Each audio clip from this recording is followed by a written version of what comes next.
अब हम कहें भले ही कि हम इंसानियत के नाम पर सर्व समाज के लिए करते हैं, बट जो उस पर्दे के पीछे है वो हम एक खास समुदाय के लिए करते हैं। कागज पर योजना चलती है लेकिन जमीन पर वो नहीं है। भाजपा को सुना होगा आपने, वो कहती है हम पन्ना प्रमुख बनाते हैं।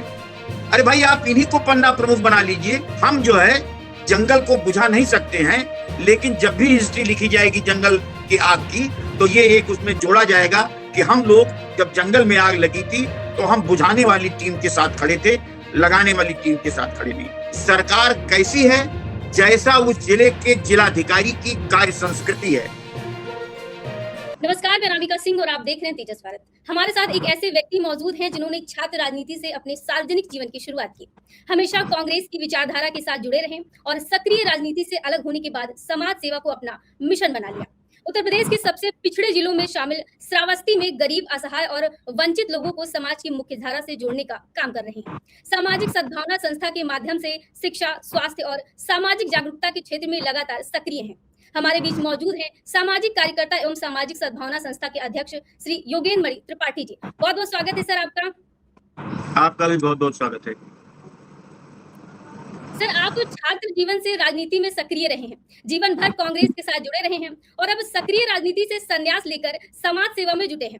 अपने इस लंबे सफर को आप कैसे देखते हैं और राजनीति से समाज सेवा तक आने की प्रेरणा क्या रही है? दरअसल अनामिका सिंह जी, ये जीवन का लास्ट फेज हम जी रहे हैं अपना जी। और जो अनुभव हमारे रहे हैं वो ये रहे हैं कि government down to earth people के लिए बहुत अच्छी योजनाएं लेकर आती है, बट उसके प्रचार प्रसार के क्षेत्र में जब वो इंटर करना होता है तो कदम पीछे खींच लेती है। इसीलिए गांव के अंदर जो गवर्नमेंट की वेलफेयर की योजनाएं हैं वो वहां उन लोगों के इल्म में नहीं रहती हैं जिनके लिए हुकूमत योजना बनाती है।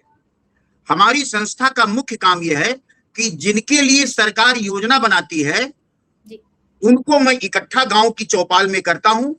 1000-1500 लोगों की एक बैठक होती है जिसमें हमारे प्रशासन के अधिकारी पहुंचते हैं, वहीं वो अपना स्टॉल लगाते हैं और सरकार के हाथ जो है, जो आम आदमी का हाथ है, वो सरकार की योजना तक जाता है।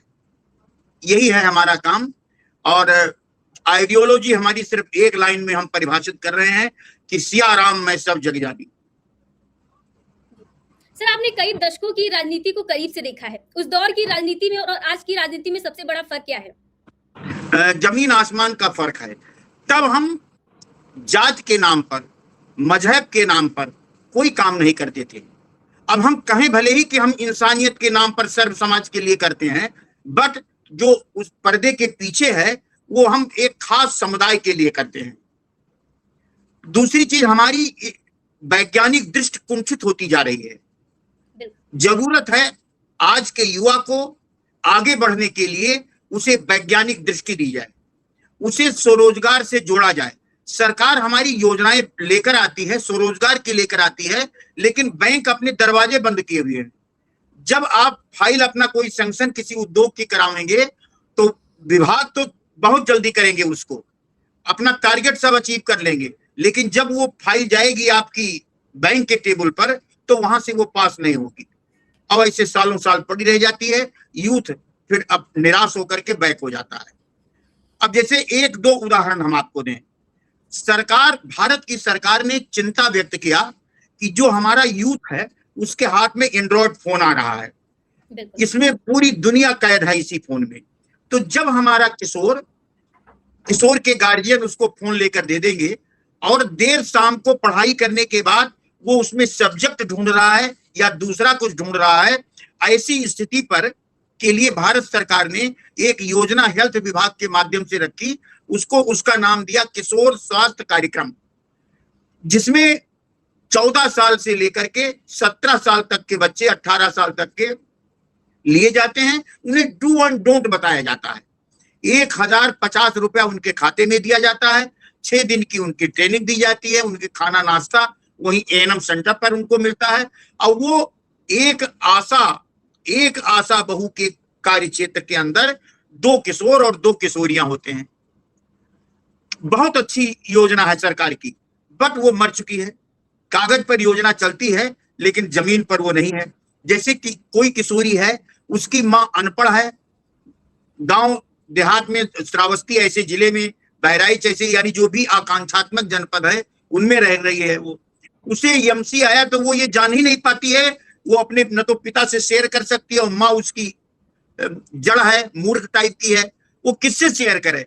भारत सरकार ने चिंता व्यक्त की कि नहीं, हम पीयर एजुकेटर बनाएंगे, हम सहेली शिक्षक बनाएंगे, वही वो अपने सहेली से जाकर बात करेगी और उसकी समस्याएं दूर हो जाएंगी।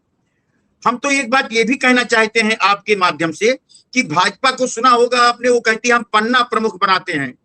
अरे भाई, आप इन्हीं को पन्ना प्रमुख बना लीजिए। एक गांव की 4 किशोर 4 किशोरियों को आप सम्मान दीजिए, 1050 रुपया उनके खाते में दीजिए, जो भारत सरकार का आता है। वो पढ़े लिखे बच्चे हैं, आपकी योजनाओं की हैंडबिल भी बांटेंगे, लोगों को बताएंगे कि स्पॉन्सरशिप योजना आ गई है ऐसे बच्चों, अनाथ बच्चों के लिए जिनके माता पिता मर चुके हैं, जो असाध्य रोग से ग्रसित हो चुके हैं, जिनके पास मकान नहीं है, वो 4000 रुपया महीना पाएंगे और अपनी एजुकेशन लेंगे। मैं आपको कहना चाहता हूं सिंह साहिबा कि सरकार के जो विभागाध्यक्ष हैं उनको एक जगह बैठा लिया जाए, उनसे पूछा जाए स्पॉन्सरशिप योजना क्या है, वो नहीं बता पाएंगे तमाम, केवल वो विभागाध्यक्ष बताएगा जिसके पास वो योजना है। तो सबसे पहले तो जरूरी है कि सरकार अपने वेलफेयर की योजनाओं के लिए तमाम विभागाध्यक्षों के साथ एक अपना क्लास करे और सारे लोगों को बतावे कि ये हमारी वेलफेयर की योजनाएं हैं। मुख्य चीज है कि लोगों में इल्म नहीं है। एक श्रम विभाग है, श्रम विभाग के पास इतनी योजनाएं हैं लेबर विभाग के कि उन्हीं योजनाओं को यदि एक मजदूर ग्रहण कर ले, उन तक उसके हाथ पहुंच जाए, तो उसे किसी अन्य दरवाजे को खटखटाने की जरूरत नहीं है।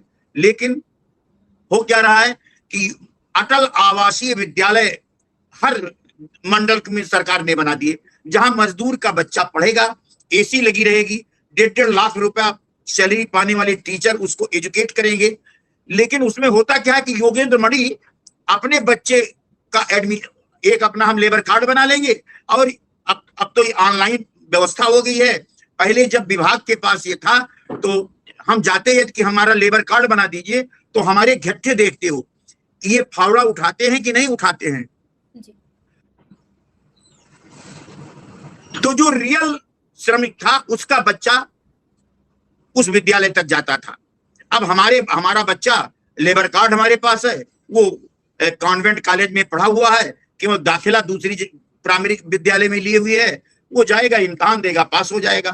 तो बड़े लोग बड़े बड़े कॉलेज, कॉन्वेंट कॉलेजों में भी बड़ों के बच्चे पढ़ते हैं, और जो मजदूरों के बच्चों के लिए सरकार ने बहुत बड़ा स्कूल खोला है, उसके दरवाजे भी उन्हीं बड़े लोगों के लिए खुल जाते हैं।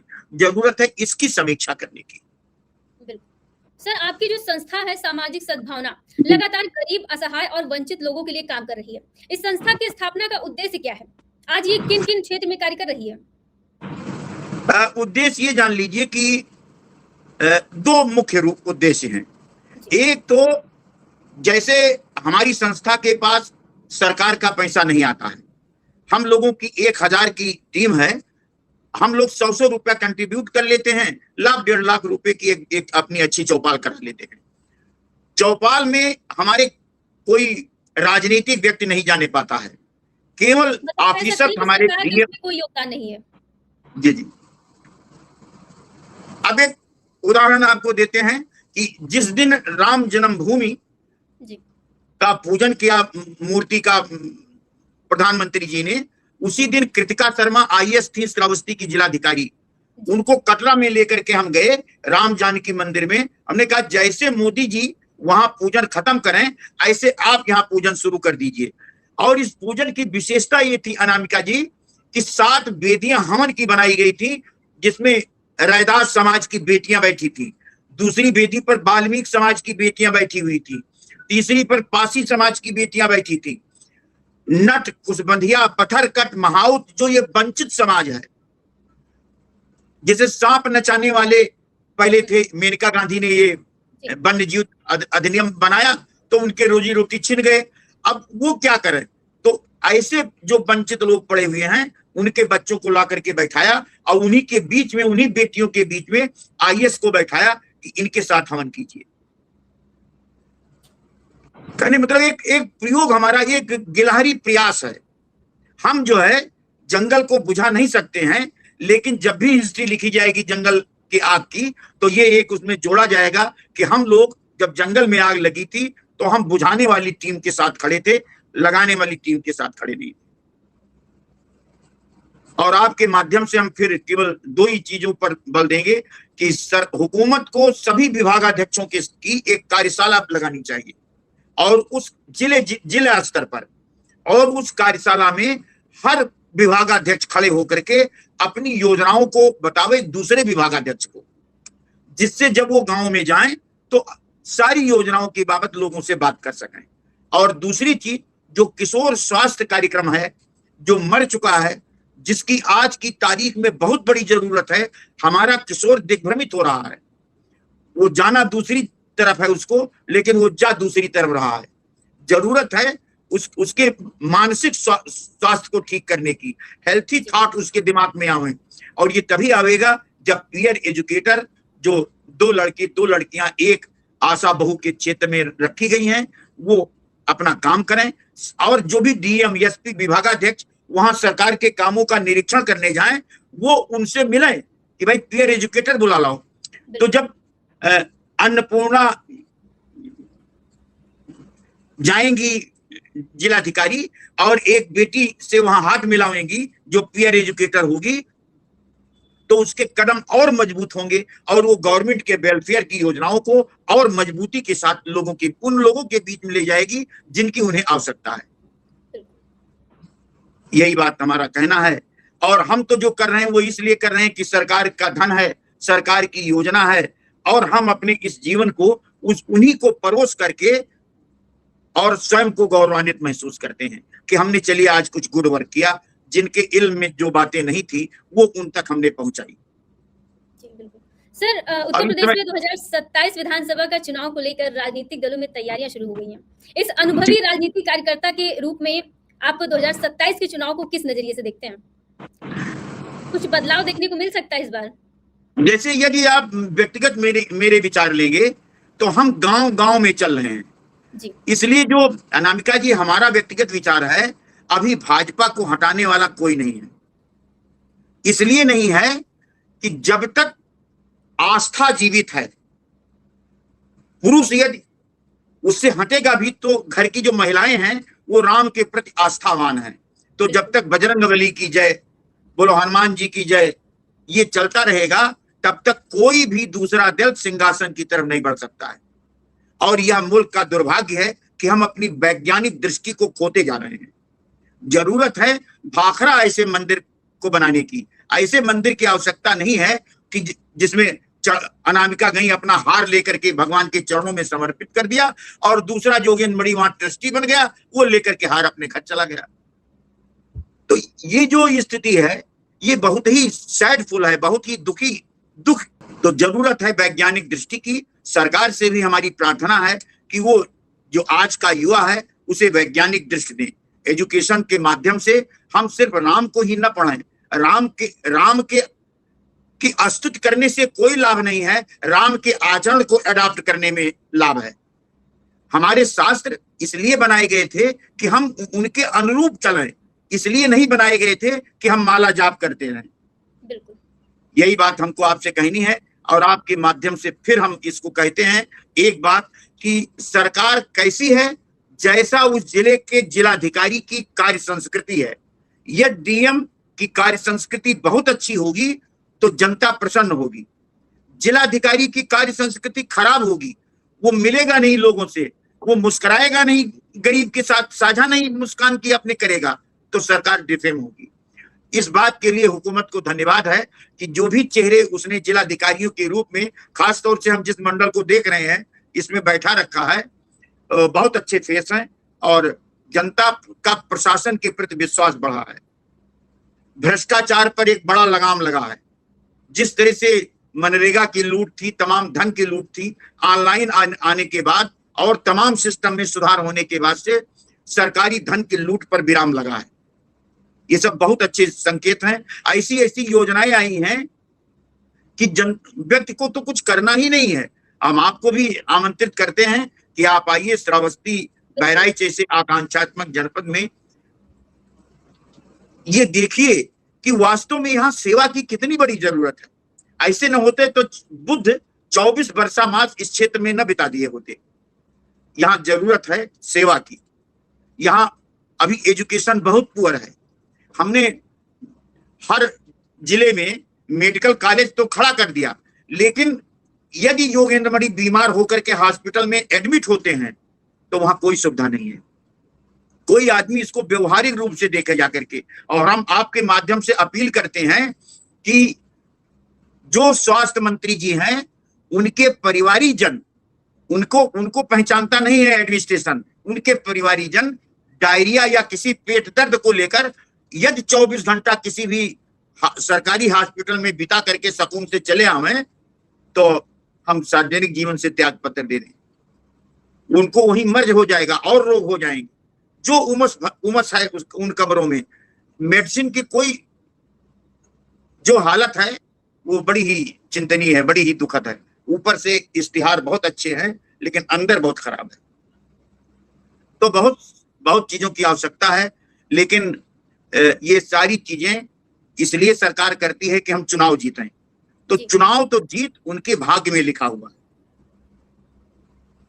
आप बंगाल देख रहे हैं, ये राजनीति तो है नहीं, ये भाग्य ही तो है कि टूट करके टीएमसी सब इधर चली आई। ये उनके भाग्य ही तो है कि बिहार जो है उनकी गोदी में आकर के बैठ गया।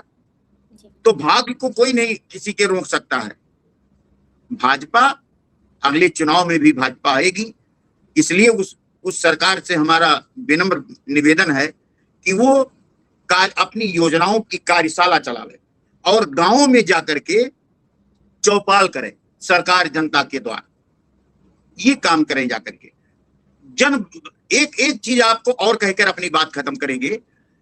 समाज सेवा इस समय वेंटिलेटर पर है भारत के अंदर, कोई उत्तर प्रदेश की ही बात नहीं है।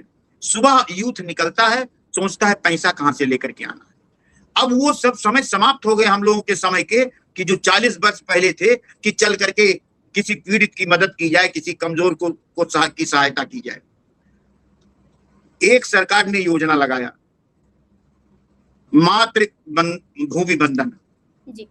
तो जो मातृभूमि योजना है उसके तहत ये कहा गया कि जिनको भी ईश्वर ने धन दे रखा है, वो विदेशों में है या यहाँ धनाढ्य हैं, वो उस गांव में जाएं जहां उनका नाल जमीन में गाड़ा गया था, और वहां वो हॉस्पिटल बनाना चाहें, अपने प्राइमरी स्कूल को जूनियर बनाना चाहें, वहां कोई भी चीज खेल का मैदान बनाना चाहें तो 60 पैसा वो दे, 40 पैसा सरकार देगी, और वो अपना नाम, अपनी माँ का नाम, अपने पिता का नाम, जिसका चाहे उसके नाम से हॉस्पिटल और कॉलेज बना सकते हैं।